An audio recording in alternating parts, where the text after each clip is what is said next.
Udang hias adalah jenis udang dengan warna cerah yang unik dan terlihat sangat indah sehingga dinamakan dengan udang hias. Udang hias yang harganya lumayan mahal ini bisa dijadikan lahan bisnis sehingga cocok dibudidayakan. Udang hias yang merupakan hewan invertebrata ini sangat mudah beradaptasi pada lingkungan baru dan dapat bertahan pada air dengan pH 6,8-8,0. Akan tetapi untuk udang hias yang berasal dari Asia kurang cocok dengan pH air tersebut, karena bisa menyebabkan udang stres atau bahkan mati. Selain itu, jika dalam tempat budidaya juga dipelihara jenis ikan yang besar dan kuat, maka bisa membuat udang hias menjadi takut, sehingga udang akan menyendiri karena merasa terancam dengan kehadiran ikan tersebut.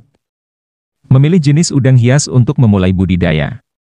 Seperti halnya budidaya udang galah, maka langkah pertama yang bisa dilakukan adalah memilih jenis udang. Untuk jenis udang hias air tawar yang bisa dipilih diantaranya adalah Vampire Shrimp, Black King Kong, Black Bee, Red Nose, Cardinal Shrimp, Neon Shrimp, Snow White, Blue Pearl, Red Fire, Sunkist, Blue Bolt, Sunkist Green, Yellow Tiger dan berbagai jenis udang hias air tawar lainnya. Untuk mitra hidup udang hias atau matetang udang hias terbilang cukup sulit. Jika tempat budidaya cukup besar dan terdapat ikan yang berukuran cukup besar, maka udang hias akan sering bersembunyi karena merasa terancam. Untuk beberapa jenis ikan hias yang bisa hidup bersama dengan udang hias diantaranya adalah ikan pelati, ikan tetra dan beberapa jenis udang hias lainnya.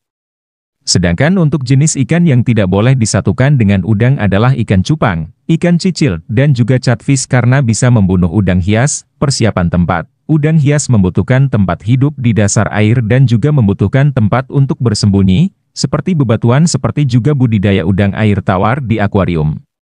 Selain itu, udang hias juga akan berganti kulit serta kanibalisme sehingga ada banyak hal yang harus dipersiapkan.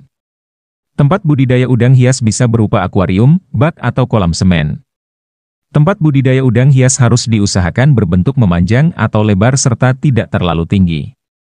Karena udang merupakan hewan yang hidup di dasar air, jika tidak ingin menggunakan tanaman air, maka bisa diganti dengan pasir malang untuk berpijak dan tempat makanan udang berkumpul, tambahkan bebatuan atau pipa paralon yang berguna untuk tempat berlindung.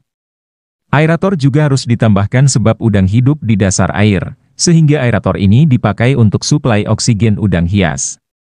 Pada saat akan memasukkan udang hias, ada baiknya akuarium atau wadah budidaya sudah diuji secara kimia, sebab udang hias rentan terhadap perubahan yang terlalu cepat.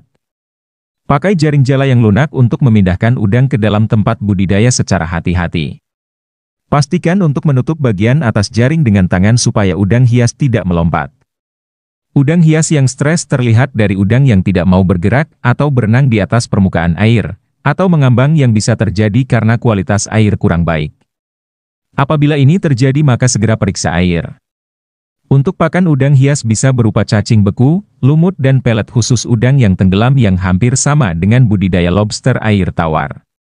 Pemberian pakan ini dilakukan 2 kali sehari yakni pagi dan sore hari, dan takaran juga harus pas. Jangan memberikan pakan terlalu banyak sebab bisa mencemari air dan berpengaruh pada kesehatan udang. Namun untuk beberapa jenis udang hias juga berbeda dalam jenis pakan. Untuk jenis udang Neocaridina atau Caridina dan Halocaridina rubra, maka pakan yang diberikan berupa hijau-hijauan seperti kubis, selada beku, alga atau spirulina tablet. Sedangkan untuk jenis udang hias pearl bisa diberikan pakan berbahan dasar daging atau tablet dan untuk jenis Macrobachium bisa diberikan cacing darah beku, cacing rambut atau udang renik beku.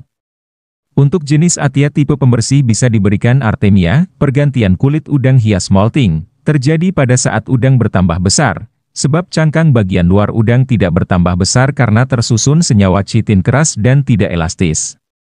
Semakin sering udang hias berganti kulit maka akan semakin pesat pertumbuhannya, seperti cara budidaya lobster air laut.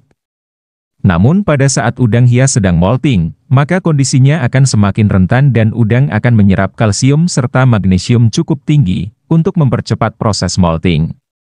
Selain itu selama molting, udang juga akan menurun nafsu makannya, dan tidak banyak bergerak karena sistem imun tubuh yang menurun. Untuk itu suhu air harus dijaga dengan baik sekitar 28 hingga 30 derajat Celcius, sekaligus hindari mengganti frekuensi atau volume air, sebab guncangan bisa memperburuk keadaan udang selama proses molting. Berikan juga pakan khusus untuk udang hias yang mengandung chitin untuk menutrisi cangkang atau kulit udang. Gunakan juga pakan yang mengandung spirulina atau yeast, sehingga bisa menstimulasi sistem imun dan menjaga udang hias supaya terhindar dari penyakit. Pergantian air tempat budidaya udang hias, idealnya harus diganti minimal 30% untuk setiap minggu. Selain itu, deklorinase juga harus dilakukan sebab udang hias sangat sensitif dengan logam berat serta klorin.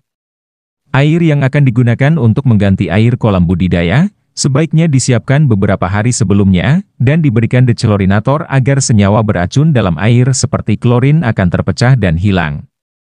Alas dan habitat tempat budidaya. Untuk memilih alas tempat budidaya udang hias, bisa menggunakan pasir halus untuk substrat. Dan jangan memakai kerikil besar. Selain itu bisa ditambahkan juga dengan kayu dan batu karang, untuk tempat udang bermain.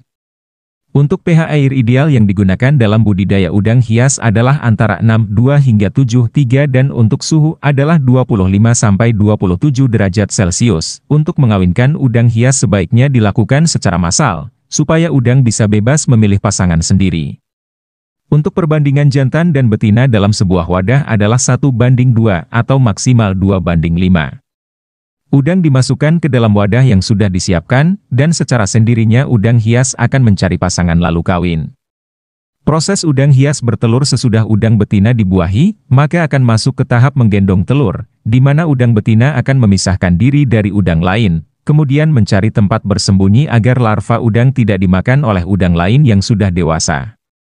Apabila wadah budidaya maka tidak perlu dipindahkan untuk menghindari telur terguncang dan terlepas dari perut udang.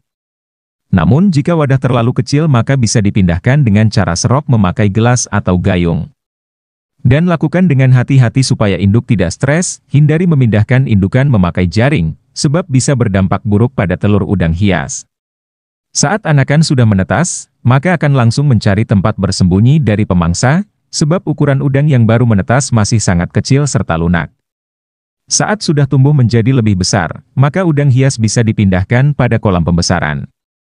Waktu pemijahan telur hingga menetas berkisar antara 1 hingga 3 minggu. Tergantung dari jenis udang.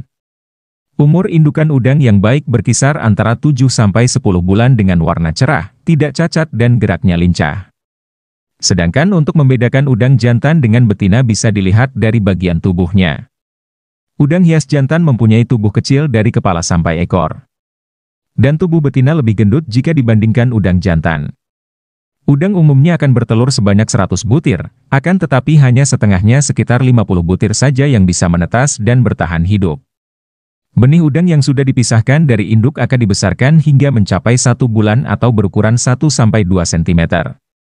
Dan sudah siap untuk dijual, berbeda dengan budidaya lobster air tawar di kolam terpal, yang membutuhkan berat tertentu supaya bisa layak jual.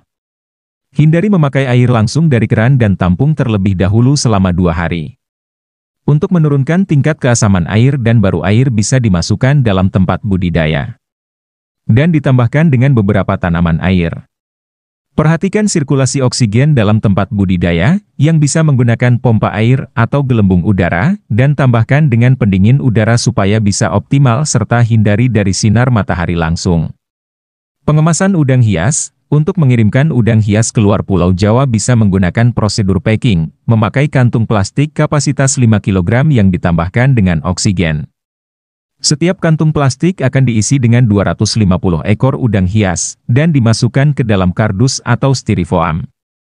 Untuk antisipasi udang mati dalam perjalanan, maka bisa ditambahkan bonus sebanyak 20 ekor per 1000 udang yang dipesan, dan untuk yang memesan langsung ke toko bisa diberikan bonus sekitar 10 ekor bonus. Itulah tadi info seputar pembudidayaan udang hias, semoga bisa bermanfaat dan menambah pengetahuan kita semua.